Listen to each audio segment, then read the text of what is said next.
दोस्तों, अनिल कुमार जैन चैनल पर आप सबका स्वागत है। और अनिल जैन का सभी को प्यार भरा नमस्कार।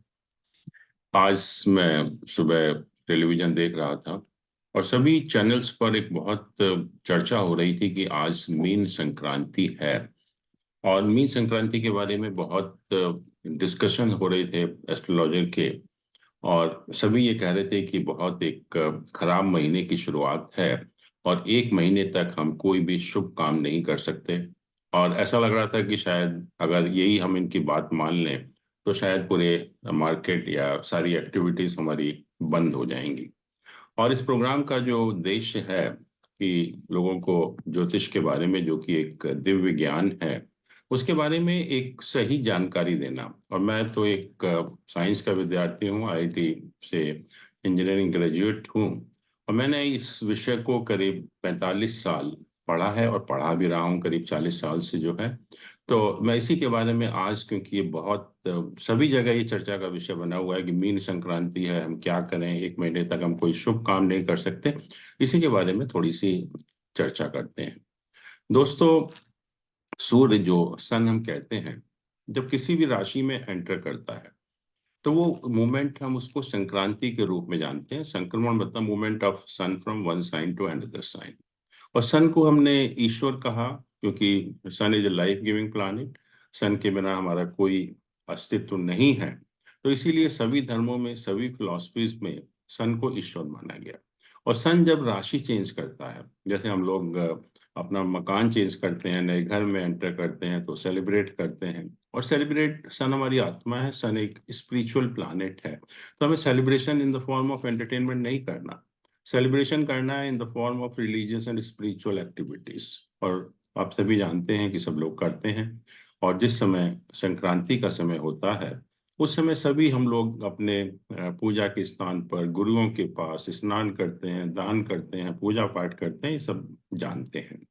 और हमारी जो राशियां हैं, जोडियक में 12 राशियां हैं। तो इसीलिए 12 संक्रांतियां साल में होती हैं। जब जैसे मेष राशि में एंटर करेगा तो मेष संक्रांति, वृष राशि में एंटर करेगा तो वृष संक्रांति, और मकर संक्रांति के नाम से तो हम सब लोग परिचित हैं ही हैं। और मकर संक्रांति भारत में ही नहीं बल्कि विदेशों में भी, साउथ ईस्ट एशियन कंट्रीज में बहुत जोर शोर से मनाया जाता है, क्योंकि उस दिन सन जो है हमारा मकर राशि में एंटर करता है।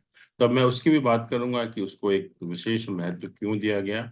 बट अभी उससे पहले हम थोड़ी सी बात करें, जो आज मीन संक्रांति की बात हो रही है।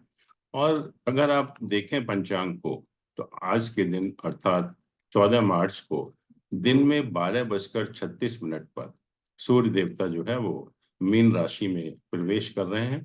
और इनका जो मीन राशि का जो संक्रमण है या गोचर है, वो 13 अप्रैल और रात को 9:34 तक रहेगा। अर्थात 14 मार्च से 13 अप्रैल तक ये हम कहेंगे कि सूर्य देवता जो है वो मीन राशि में संक्रमण करेंगे। अब प्रश्न ये उठता है कि जैसे अब मैंने कहा कि चर्चा का बना हुआ है, कोई कहते हैं कि तो खल मास है, पुरुषोत्तम मास है, इसमें कोई भी हम शुभ काम नहीं कर सकते। तो उसी के बारे में, क्योंकि मैंने इसका बहुत अ, अनुसंधान किया, रिसर्च किया, बहुत पढ़ा, और बहुत सारे जो विद्वान हैं ज्योतिष के, उनके से मेरी बहुत चर्चा भी हुई। और मैंने इस विषय को बहुत सारी जो कॉन्फ्रेंसेस होती हैं, चर्चाएं होती हैं, उसमें उठाया कि क्या खराबी है इस महीने में जो है। और जैसा कहा जाता है कि जब सूर्य मीन राशि में और धनु राशि में, और धनु राशि में जो सूर्य का संक्रमण होता है करीब 15 दिसंबर से 15 जनवरी के बीच में होता है। तो ये 2 महीने, 15 दिसंबर से 15 जनवरी और 15 मार्च से 15 अप्रैल, आप देखेंगे कि अक्सर ज्योतिष लोग कहते हैं कि हमें शुभ काम नहीं करना चाहिए। अर्थात ये दोनों ही महीने बहुत अशुभ हैं। और मैंने बहुत लोगों से प्रश्न उठाया कि अशुभ क्यों है। और जब बहुत अनुसंधान करने के बाद मुझे मालूम पड़ा कि कारण क्या है इसका। ज्योतिष में बहुत सारी चीजें हैं। एक तो जो ज्योतिष सिद्धांतों के ऊपर आधारित हैं, और कुछ चीजें हैं जो कन्वीनियंस के, लोगों की कन्वीनियंस के ऊपर बेस्ड हैं। और जहां तक जब धनु संक्रांति का, धनु संक्रमण का समय होता है सूर्य का 15 दिसंबर से 15 जनवरी तक, तो मैंने कहा कि नॉर्थ इंडिया में उस समय कड़ाके की सर्दी पड़ती है। और पहले जमाने में जब बहुत सर्दी होती थी तो हमारे पास ये सुख सुविधाएं नहीं थी कि बैंकेट हॉल हो, या हम एक जगह से दूसरी जगह जाते भी थे तो कोई बिस्तर वगैरह का भी अरेंजमेंट नहीं होता था। सब अपने अपने बिस्तर साथ में ले जाया करते थे। तो अगर हम कोई भी शुभ काम करेंगे, शादी वगैरह मांगलिक कार्य करेंगे, तो सभी को असुविधा होगी। हम अरेंजमेंट शायद नहीं कर सकते थे। बट आज हम जानते हैं कि हमारे पास सभी सुख सुविधाएं हैं और हम अच्छी तरह से जाड़ों में भी जो है ये सब काम कर सकते हैं। इसी तरह से अगर हम ये मीन संक्रांति जिसकी बात हो रही है, 15 मार्च से 15 अप्रैल तक का, ये भारत एक कृषि प्रधान देश था, या मैं कहूँ है, या ज्यादातर लोगों की जो जीविका चलती थी वो कृषि के ऊपर चलती थी, जो आज नहीं है। और ये समय होता है फसल काटने का, ये समय होता है मौसम चेंज होने का, फसल काटने का। और अगर हम उस पर ध्यान नहीं देंगे और दूसरे कामों में लग जाएंगे, तो नेचुरली जो हमारा मेन जो सोर्स है हमारा लिवलीहुड का, वो उसमें नुकसान होगा हमें जो है। तो इसीलिए कहा गया था कि ये समय 15 मार्च से 15 अप्रैल तक कोई शुभ काम ना करें, क्योंकि अगर हम विवाह वगैरह या कोई भी शुभ काम करेंगे तो नेचुरली हमारा माइंड डाइवर्ट होगा और हमारा जो मेन काम है उसको हम नेग्लेक्ट करेंगे। तो ये दो कारण हैं जिस तरह से, जिसके कारण जब सूर्य धनु राशि में और मीन राशि में होता है तब कहा कि हम कोई भी शुभ कार्य के लिए वर्जित है। बट कारण आप समझिए, कारण जो एप्लीकेबल था वो आज किसी भी तरह से एप्लीकेबल नहीं है। और ज्योतिष में हमेशा कहा कि देश पात्र काल का ध्यान रखते हुए हमें जो हमारे सिद्धांत हैं उनको हमें चेंज करना है। बट दुख की बात यही है कि हमारे जो ज्योतिषी हैं वो कोई इन चीजों पर ध्यान नहीं देते, कोई अनुसंधान नहीं करते, कोई पढ़ते नहीं है।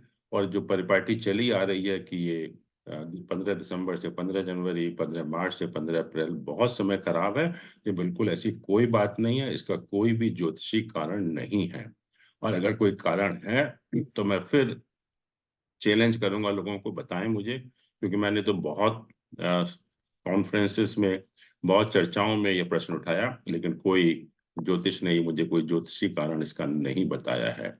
और इस तरह की जो चर्चाएं होती हैं, ये गलत बातें बताई गई जाती हैं ज्योतिषी के बारे में जो है, उससे एक खराब इमेज आती है। क्योंकि अगर हम ये मान लें कि ये महीना खराब है तो पूरे मार्केट बंद हो जाएंगे, कोई हमारा शुभ काम नहीं होगा, कोई एक्टिविटी नहीं होगी, इकोनॉमी की क्या पोजीशन होगी हमारी।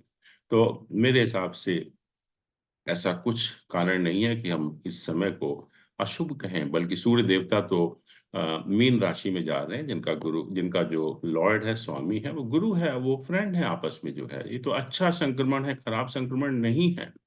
और एक बात मैं और भी बताना चाहूंगा कि 12 संक्रांतियां होती हैं, और जैसे मैंने कहा कि हम सभी सिर्फ एक ही संक्रांति के बारे में जानते हैं, मकर संक्रांति।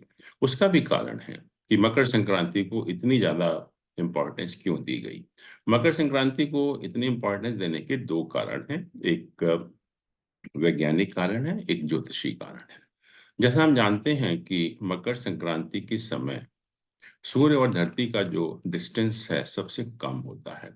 और जब सबसे कम होता है तो ये साइंटिफिकली प्रूव हो चुका है कि जो सन की एनर्जी हमें जनवरी के महीने में मिलती है वो जुलाई के महीने की अपेक्षा, जब सूर्य और धरती का डिस्टेंस सबसे ज्यादा होता है, वो 6% ज्यादा होती है। और जब सन की एनर्जी हमें ज्यादा मिलती है तो हम देखेंगे कि यहाँ पर बैक्टीरिया, वायरसेस डेवलप नहीं होते इस टाइम में जो है।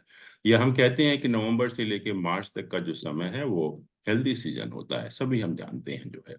तो जब सन, जो हमारे देवता हैं, हमारे इतने पास हैं, हमको इतनी एनर्जी मिल रही है, हमारा जीवन स्वस्थ है, तो हम स्वागत करते हैं उसको, बहुत अच्छी तरह से सेलिब्रेट करते हैं। और ज्योतिषी कारण क्या है कि कहा गया, ये मान्यता है कि माइथोलॉजी में कि जो देवलोक है वहां पर 6 दिन, 6 महीने का दिन होता है और 6 महीने की रात होती है। और मकर संक्रांति के दिन देवलोक में दिन की शुरुआत होती है, और इसको हम उत्तरायण की शुरुआत कहते हैं। और उत्तरायण जो है वो 6 महीने का होता है, जब सूर्य जो है मकर राशि से मिथुन राशि में रहते हैं। और बाकी राशियों में जब सूर्य का संक्रमण होता है तो उसको हम दक्षिणायन कहते हैं।